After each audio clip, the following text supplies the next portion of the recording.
ಓಂ ಶ್ರೀ ಗುರು ಬಸವಲಿಂಗಾಯ ನಮಃ. ಸರ್ವರಿಗೂ ಶರಣು ಶರಣ. ಕ್ರಮಾನ್ಯತ್ವಂ ಪರಿಣಾಮತ್ವೇ ಹೇತು. 15ನೇ ಸೂತ್ರ. ಈ ಸೃಷ್ಟಿಯಲ್ಲಿ ಬಹಳ ಪ್ರಮುಖವಾಗಿ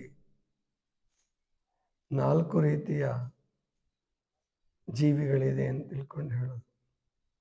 ನಮ್ಮ ಆಧ್ಯಾತ್ಮ ಕ್ಷೇತ್ರದಲ್ಲಿ ಪಾಶ್ಚಿಮಾತ್ಯ ಜಗತ್ತಿನವರು ಬೇರೆ ಬೇರೆ ಥರ ವಿಭಾಗ ಮಾಡಬಹುದು, ಆದರೆ ಆಧ್ಯಾತ್ಮ ಕ್ಷೇತ್ರದಲ್ಲಿ 4 ರೀತಿಯ ಜೀವಗಳು. ಮೊದಲನೇದು ಸ್ವೇದಜ.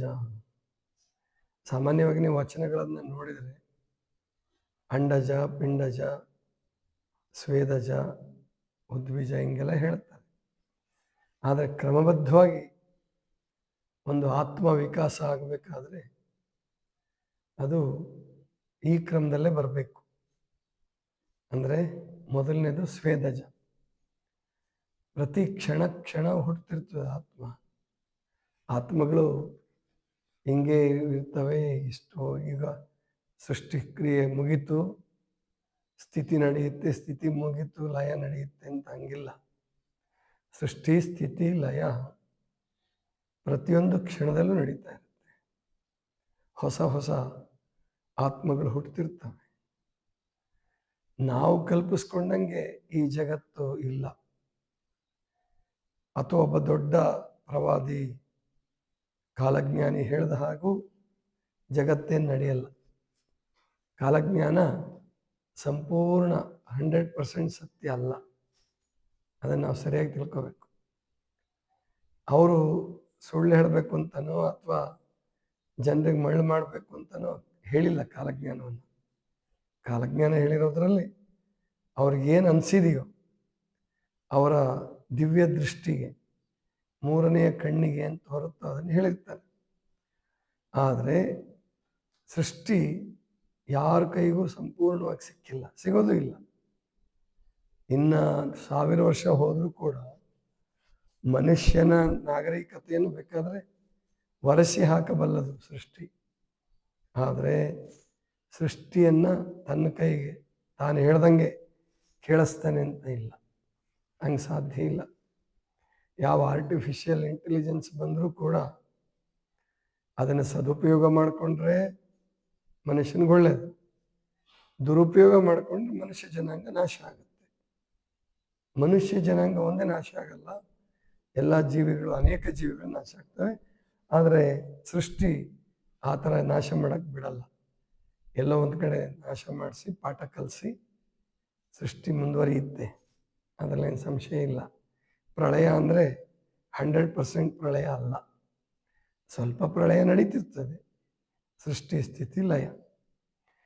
ಈ 4 ಜೀವಗಳು ಅಂತ ಏನಿದಾವಲ್ಲ ಅವುಗಳ ಬಗ್ಗೆ ತಿಳ್ಕೊಂಡ್ರೆ ಈ ಪರಿಣಾಮ ಹೇಗೆ ಸಂಭವಿಸುತ್ತೆ, ಒಂದೊಂದು ಜೀವದಲ್ಲೂ ಸೃಷ್ಟಿಯ ಕ್ರಮ ಹೇಗಿರುತ್ತೆ ಅನ್ನೋದೆಲ್ಲ ಗೊತ್ತಾಗುತ್ತೆ. ಮೊದಲನೇದು ಸ್ವೇದಜ.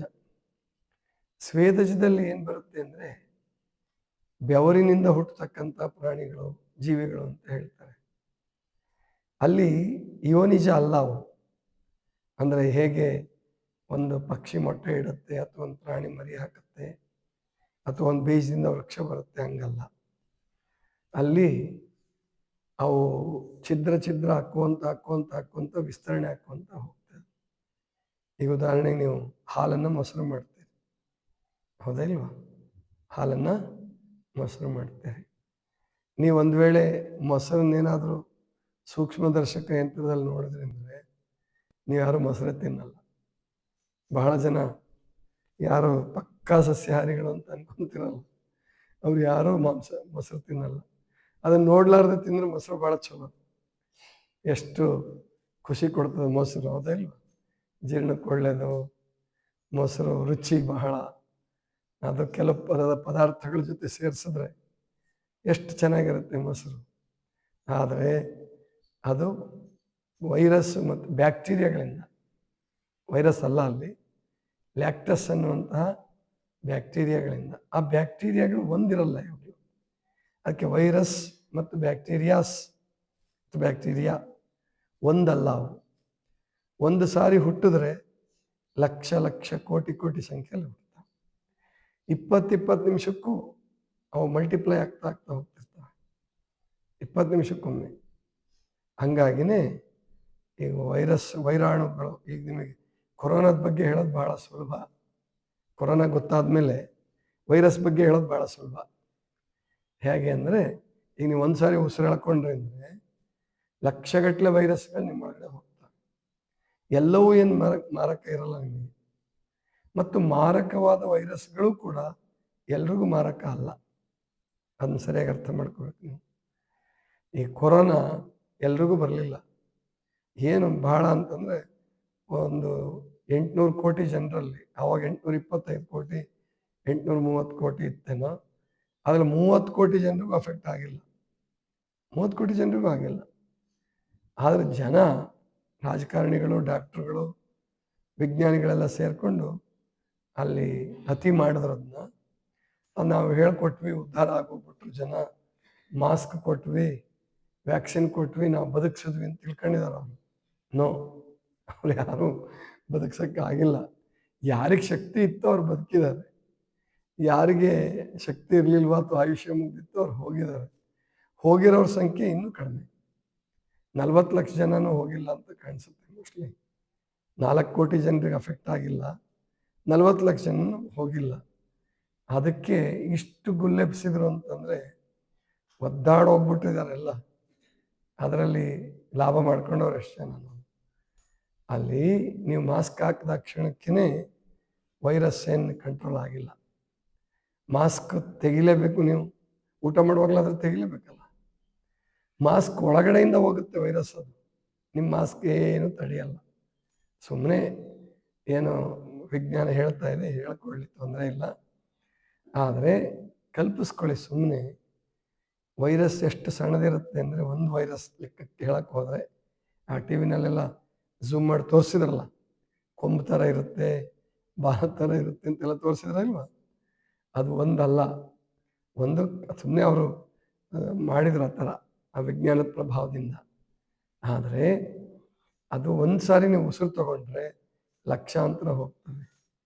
ಅವು ಎಷ್ಟು ಸಣ್ಣದಿರ್ತಾವಂತಂದರೆ, ಒಂದು ಕಲ್ಪನೆ ನಿಮಗೆಲ್ಲ ಹೇಳಬೇಕಂದ್ರೆ, ಬ್ಯಾಕ್ಟೀರಿಯಾಗಳು ಈ ರಾಗಿ ಕಾಳೇನಿರ್ತದಲ್ಲ, ರಾಗಿ ಕಾಳನ್ನು, ಒಂದು ಬೀಜವನ್ನು, ರಾಗಿ ಕಾಳನ್ನು 1000 ಭಾಗ ಮಾಡಿದ್ರೆ, ಒಂದು ರಾಗಿ ಕಾಳನ್ನು 1000 ಭಾಗ ಮಾಡಿದ್ರೆ ಎಷ್ಟು ಸಣ್ಣದಾಗ್ಬೋದು ಅಷ್ಟು ಬ್ಯಾಕ್ಟೀರಿಯಾಗಳು ಸಣ್ಣದಿರ್ತವೆ.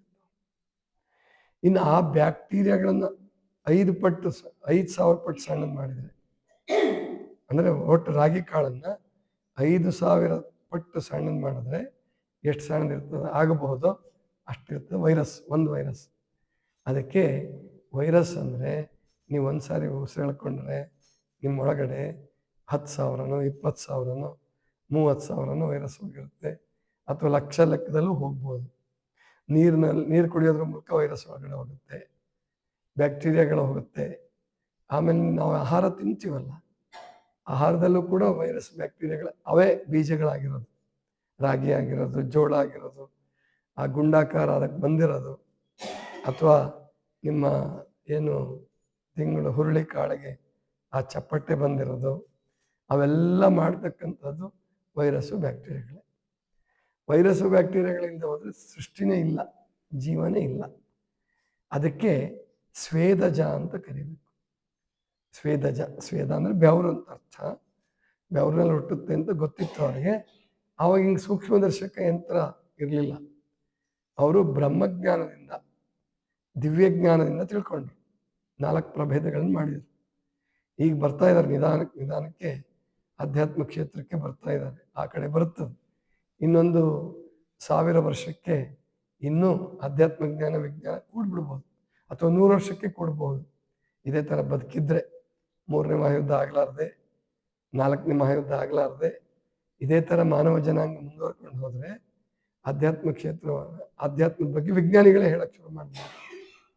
ಈಗ ಐನ್ಸ್ಟೀನ್ ಸ್ವಲ್ಪ ಮಟ್ಟಿಗೆ ಅಧ್ಯಾತ್ಮ ಜ್ಞಾನವನ್ನು ಹೇಳಿದ, ಥಿಯರಿ ಆಫ್ ರಿಲೇಟಿವಿಟಿನಲ್ಲಿ ಮತ್ತು ಇನ್ನೂ ಕೆಲವು ತತ್ವಗಳನ್ನ ಹೇಳೋದ್ರ ಮೂಲಕ ಪರಮಾತ್ಮ ಇದ್ದಾನೆ ಅಂತಕ್ಕಂಥದ್ದನ್ನು ಐನ್ಸ್ಟೀನ್ ಒಪ್ಕೊಂಡ್ರು. God is the great mathematician ಅಂತ ಹೇಳ್ತಾರೆ. ಪರಮಾತ್ಮ ಒಬ್ಬ ಅಂತ ಹೇಳಲ್ಲ, ದೊಡ್ಡ ಗಣಿತಜ್ಞ ಅಂತ ಹೇಳ್ತಾರೆ. ಅಂದರೆ ಅಷ್ಟು ಗೊತ್ತಿದೆ ವಿಜ್ಞಾನಕ್ಕೆ. ಒಟ್ಟಾರೆ ಈಗ ನೀವು ತಿಳ್ಕೋಬೇಕಾದ್ದು ಈ ಕಾರಣ ಪರಿಣಾಮ ಕ್ರಮ ಅಂತ ಹೇಳ್ತಿದಾರಲ್ಲ ಈ ಸೂತ್ರದಲ್ಲಿ, ಇಲ್ಲಿ ಸೃಷ್ಟಿ ಕ್ರಮವನ್ನು ನಾವು ತಿಳ್ಕೋಬೇಕಾಗತ್ತೆ. ಅಂದರೆ ವೈರಸ್ಗಳಲ್ಲಿ ಕ್ರಮ ಇರೋದು ಬೇರೆ, ಬ್ಯಾಕ್ಟೀರಿಯಾಗಳಲ್ಲಿ ಬೇರೆ. ಇನ್ನು ಸ್ವೇದಜ ಬಂದರೆ, ಸ್ವೇದಜದಿಂದ ಮುಂದಕ್ಕೆ ಬಂದರೆ ಉದ್ಬೀಜ ಅಂದರೆ ಬೀಜದಿಂದ ಹುಟ್ಟತಕ್ಕಂಥದ್ದು, ಗೊತ್ತಾಯ್ತಲ್ವಾ? ಆ ಬೀಜದಿಂದ ಹುಟ್ಟತಕ್ಕಂಥ, ಆ ಬೀಜದಿಂದ ಮತ್ತು ಬ್ಯಾಕ್ಟೀರಿಯಾಗಳ ನಡುವೆ ಶಿಲೀಂಧ್ರಗಳು ಅಂತ ಬರ್ತವೆ. ಆ ಶಿಲೀಂಧ್ರಗಳು ಮತ್ತು ಅಣಬೆಗಳನ್ನು ಕೂಡ ನಾವು ಆ ಸ್ವೇದಜದಲ್ಲೇ ಸೇರಿಸ್ಬೇಕು. ಸ್ವೇದಜ ಅಂದರೆ ಅವೇನು ಬ್ಯಾಕ್ಟೀರಿಯಾಗಳು ವೈರಸ್ಗಳು ಮಲ್ಟಿಪ್ಲೈ ಆಗ್ತಾ ಆಗ್ತಾ ಆಗ್ತಾ ಏನು ಸೃಷ್ಟಿ ಆಗುತ್ತಲ್ಲ, ಅದೇ ಥರ ಶಿಲೀಂಧ್ರಗಳು ಹುಟ್ಟೋದು ಕೂಡ ಹಾಗೇನೆ, ಅಣಬೆಗಳು ಹುಟ್ಟೋದು ಕೂಡ ಹಾಗೇನೆ. ಶಿಲೀಂಧ್ರ ಅಂದರೆ ಫಂಗಸ್ ಅಂತ ಹೇಳ್ತಾರೆ. ಫಂಗಸ್ ಅಂತ ನಿಮಗೇನು ಈ ಕೆಲವು ಸಾರಿ ಸಂದುಗಳಲ್ಲಿ ಕಡಿತ ಬರ್ತಿರ್ತದಲ್ಲ, ಫಂಗಲ್ ಇನ್ಫೆಕ್ಷನ್ ಅಂತ ಹೇಳ್ತಿರ್ತಾರಲ್ಲ, ಅಲ್ಲೂ ಜೀವಿಗಳ ಕೆಲಸನೇ ಅದು, ಗೊತ್ತಾಯ್ತಲ್ವಾ? ಆದ್ದರಿಂದ ಹಸಿ ಇಟ್ಕೊಳ್ಬಾರ್ದು, ಹಸಿ ಬಟ್ಟೆಗಳನ್ನ ಹಾಕ್ಕೊಳ್ಬಾರ್ದು. ಸಾಧ್ಯವಾದಷ್ಟು ಮಟ್ಟಿಗೆ ಪೂರ್ಣ ಒಣಗಿದ ಬಟ್ಟೆಗಳನ್ನೇ ಹಾಕ್ಕೊಳ್ಬೇಕು. ಹಾಗೆ ಅಂದರೆ ಇವೆಲ್ಲ ಸೃಷ್ಟಿಕ್ರಮ. ಆ ಸೃಷ್ಟಿಕ್ರಮ ಒಂದೊಂದಕ್ಕೂ ನಂತರ ಇದೆ. ಈಗ ಬೀಜಗಳ ಉತ್ಪತ್ತಿ ಅದೇ ಬೇರೆ ಥರ ಇದೆ. ಆ ಬೀಜಗಳ ಉತ್ಪತ್ತಿಯಲ್ಲೂ ಕೂಡ ಒಂದೊಂದು ಸ್ಪೀಶೀಸ್ದು, ಒಂದೊಂದು ತಳಿದು ಒಂದೊಂದು ಥರ ಬೇರೆ ಬೇರೆ ಬೇರೆ ಇರ್ತದೆ. ಹಾಗೆ ಉದ್ಬೀಜ 21 ಲಕ್ಷ, ಸ್ವೇದಜ 21 ಲಕ್ಷ, ಉದ್ಬೀಜ 21 ಲಕ್ಷ. ಆಮೇಲೆ ಅಂಡಜ ಅಂದರೆ ಗೊತ್ತಲ್ಲ ನಿಮಗಿಲ್ಲ, ಅಂಡ ಅಂದ್ರೇನು? ಮೊಟ್ಟೆಯಿಂದ ಹುಟ್ಟತಕ್ಕಂಥದ್ದು, ಗೊತ್ತಾಯ್ತಲ್ಲ? ಅಂದರೆ ಅದು 21 ಲಕ್ಷ. ಕೊನೆಗೆ ನಾವು ಜರಾಯುಜ ಅಂದರೆ ಗರ್ಭಕೋಶದಿಂದ ಹುಟ್ಟತಕ್ಕಂಥದ್ದು. ಮನುಷ್ಯ, ಆನೆ, ಆಮೇಲಿಂದ ಹುಲಿ, ಸಿಂಹ ಏನು ಮರಿಗಳು ಹಾಕ್ತಾವಲ್ಲ, ಆ ಗರ್ಭಕೋಶದಿಂದ ಹುಟ್ಟತಕ್ಕಂಥದ್ದಕ್ಕೆ ಜರಾಯುಜ ಅಂತ ಕರೀತಾರೆ. ಇಲ್ಲಿ ಪ್ರತಿಯೊಂದು ತಳಿಯಲ್ಲಿಯೂ ಕೂಡ ಕ್ರಮ ಬೇರೆ ಬೇರೆ ಇರ್ತದೆ, ಒಂದೇ ಇರಲ್ಲ. ಅದನ್ನು ತಿಳ್ಕೊಬೋದು. ಆದರೆ ಇಲ್ಲಿ ಪತಂಜಲಿಗಳು ಹೇಳೋಕ್ಕೆ ಹೊರಟಿರೋದು ಅವ್ರ ಕಾಲಕ್ಕೆ ಇದು ಕ್ರಮಬದ್ಧವಾಗಿ ಹೇಳಲ್ಪಟ್ಟಿತ್ತೋ ಇಲ್ಲೋ ಗೊತ್ತಿಲ್ಲ. ಈ ಸೃಷ್ಟಿ ಕ್ರಮವನ್ನು ಅವರೆಲ್ಲೂ ಹೇಳಲ್ಲ. ಮನುಷ್ಯನ ಸೃಷ್ಟಿ ಮಾತ್ರ ಹೇಳ್ತಾರೆ. ಬೇರೆ ಸೃಷ್ಟಿ ಕ್ರಮಗಳು ಅಂದರೆ ಜೀವಿಗಳನ್ನೆಲ್ಲ ಒಪ್ಕೊಳ್ತಾರೆ, ಅವರು ಜೀವ ಸೃಷ್ಟಿಯನ್ನೆಲ್ಲ ಒಪ್ಕೊಳ್ತಾರೆ. ಆದರೆ ಶರಣರು ಮತ್ತು ಉಪನಿಷತ್ಕಾರರು ಶರಣರು ಹೇಳ್ತಾರಲ್ಲ, ಆ ಕ್ರಮದಲ್ಲಿ ಸೃಷ್ಟಿ ಕ್ರಮದ ಬಗ್ಗೆ ತಲೆ ಕೆಡಿಸ್ಕೊಳಕ್ಕೆ ಹೋಗಲ್ಲ ಅವರು. ಯಾಕಂದರೆ ಪತಂಜಲಿ ಋಷಿಗಳು ಯೋಗ ಹೇಳೋದಕ್ಕೆ ಹೊರಟಿರೋದು ಮನುಷ್ಯರಿಗೆ ಮಾತ್ರ, ಪ್ರಾಣಿಗಳಿಗಲ್ಲ. ಆದರೆ ಉಪನಿಷತ್ಕಾರರು ಮತ್ತು ವಚನಕಾರರ ದೃಷ್ಟಿ ಕೇವಲ ಮನುಷ್ಯರ ಬಗ್ಗೆ ಅಲ್ಲ, ಇಡೀ ಸಮಗ್ರ ಸೃಷ್ಟಿ ಬಗ್ಗೆ ಮಾತಾಡ್ತಿದ್ದಾರೆ ಅವರು. ಅಂದರೆ ಜೀವಗಳ ಬಗ್ಗೆ. ಒಂದು ಆತ್ಮ ಪರಮಾತ್ಮನಿಂದ ಹೊರಟಿದ್ದು ಅದು 84 ಲಕ್ಷ ಜೀವರಾಶಿಗಳಲ್ಲಿ ಹಾದು ಕಡೆಗೆ ಮನುಷ್ಯ ಜನ್ಮಕ್ಕೆ ಬರ್ತದೆ. ಮನುಷ್ಯ ಜನ್ಮದಲ್ಲೂ ಕೂಡ ಎಲ್ಲ ಮನುಷ್ಯರು ಪತಂಜಲಿಗಳ ದೃಷ್ಟಿನಲ್ಲಿ ಇಲ್ಲ.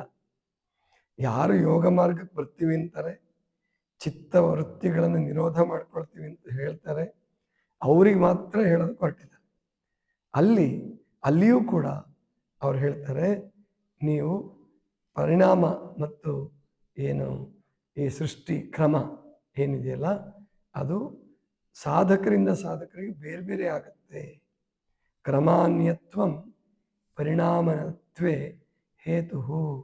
ಈ ಜ್ಞಾನಾರ್ಜನೆ ಮಾಡಕ್ಕೆ ಹೋದರೆ, ಜ್ಞಾನಾರ್ಜನೆ ಮಾಡೋರಲ್ಲೂ ಕೂಡ ಅವರಲ್ಲೂ ಅನೇಕ ಥರ ಉದ್ದೇಶಗಳು ಇಟ್ಕೊಂಡಿರೋರು, ಮತ್ತು ಒಬ್ಬ ಓದ್ತಾನೆ ಅಂತ ಒಂದು 10 ಜನ ಹುಡುಗರು ಓದ್ತಾರೆ ಅಂದರೆ ಎಲ್ರಿಗೂ ಒಂದೇ ಥರ ಪರಿಣಾಮ ಆಗಲ್ಲ.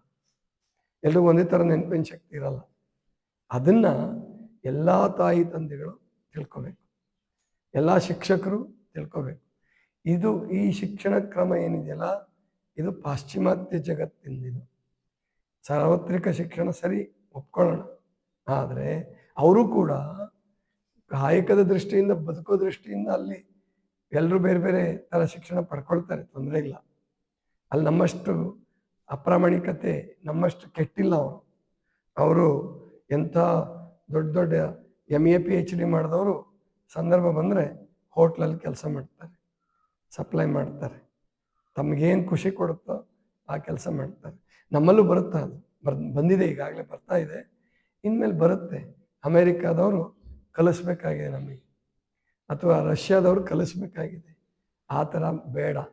ಅಧ್ಯಾತ್ಮ ಕ್ಷೇತ್ರದಲ್ಲಿ ಬಸವಣ್ಣವ್ರು ಏನು ಕಾಯಕ ಪ್ರಜ್ಞೆ ಹೇಳಿದ್ರಲ್ಲ, ಕಾಯಕದಲ್ಲಿ ಯಾವುದ್ರ ಮೇಲೆಲ್ಲ ಕೀಳಲ್ಲ ಅಂದಾಗ ಓದೋದು ತಪ್ಪಲ್ಲ. ನೀವು PUC ಮಾಡಿ, ಡಿಗ್ರಿ ಮಾಡಿ, ಎಲ್ಲ ಮಕ್ಕಳಿಗೂ ಎಂಜಿನಿಯರೇ ಮಾಡಬೇಕು, ಎಲ್ಲ ಮಕ್ಕಳಿಗೂ ಡಾಕ್ಟ್ರೇ ಮಾಡಬೇಕು ಅಂತ ಹೋಗಬೇಡಿ.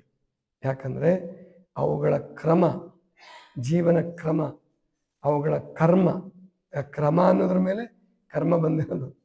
ಕ್ರಮ ಮತ್ತು ಕರ್ಮ ಬೇರೆ ಬೇರೆ ಅಲ್ಲ. ಅವುಗಳ ಕರ್ಮಕ್ಕನುಸಾರವಾಗಿ, ಕರ್ಮ ಅಂದರೆ ಬರೀ ಪಾಪ ಅಂತ ತಿಳ್ಕೊಬೇಡಿ. ಸತ್ಕರ್ಮ ಅಂದರೆ ಪುಣ್ಯ, ದುಷ್ಕರ್ಮ ಅಂದರೆ ಪಾಪ. ಆದರೆ ಕ್ರಮ ಅಂದರೆ, ಕರ್ಮ ಅಂದರೆ ಎರಡೂ ಸೇರ್ಕೊಂಡಿರುತ್ತೆ. ಪುಣ್ಯ ಪಾಪಗಳ ಒಟ್ಟು ಗೂಡುವಿಕೆ ಕರ್ಮ. ಆ ಕರ್ಮಾನುಸಾರವಾಗಿ ಜೀವಗಳ ಸೃಷ್ಟಿಯಾಗಿ ಅದನ್ನು ಅರ್ಥ ಮಾಡಿಕೊಂಡು ನಾವು ಕೊಟ್ಟಾಗ, ಅರ್ಥ ಮಾಡಿಕೊಂಡು ಟ್ರೈನಿಂಗ್ ಕೊಟ್ಟಾಗ, ಅವ್ರು ಯಾವ ಮಟ್ಟದಲ್ಲಿ ಇರ್ತಾರೋ ಆ ಮಟ್ಟದಿಂದ ಮೇಲಕ್ಕೆ ಇರ್ತಾರೆ.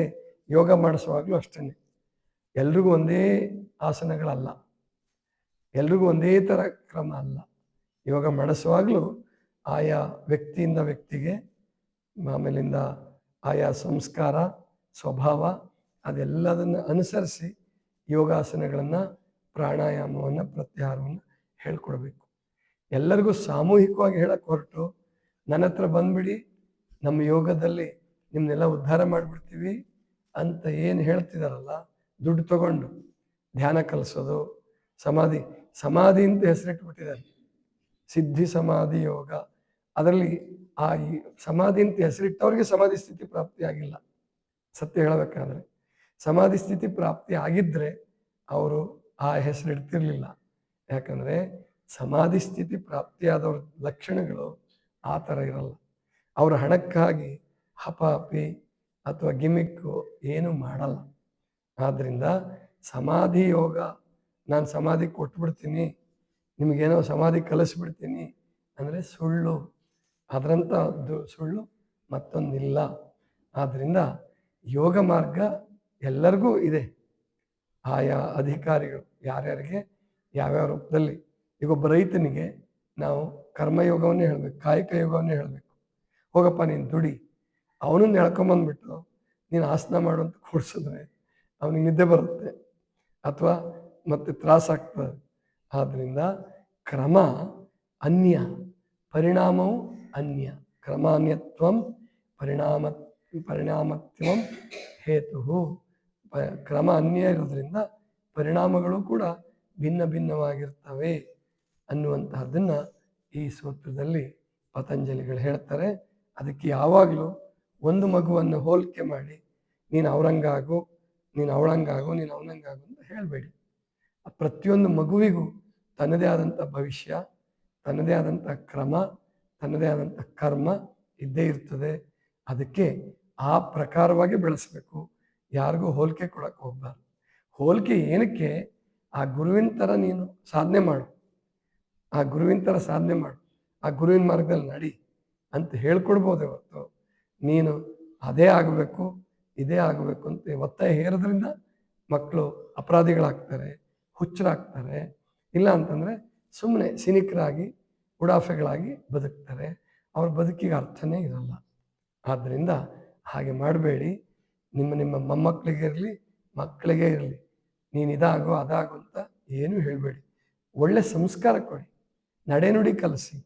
ಆಗೋದು ಅವ್ರ ಕೈಯಲ್ಲೂ ಇಲ್ಲ ಕೆಲವು ಸಾರಿ. ಯಾಕಂದರೆ ಪ್ರಕೃತಿ, ಸೃಷ್ಟಿ ಯಾರನ್ನು ಯಾವಾಗ ಬದಲಾಯಿಸುತ್ತೋ, ಯಾವಾಗ ಯಾರನ್ನು ಯಾವ ದಾರಿ ಕರ್ಕೊಂಡು ಬರುತ್ತೋ ಏನು ಹೇಳೋಕ್ಕಾಗಲ್ಲ.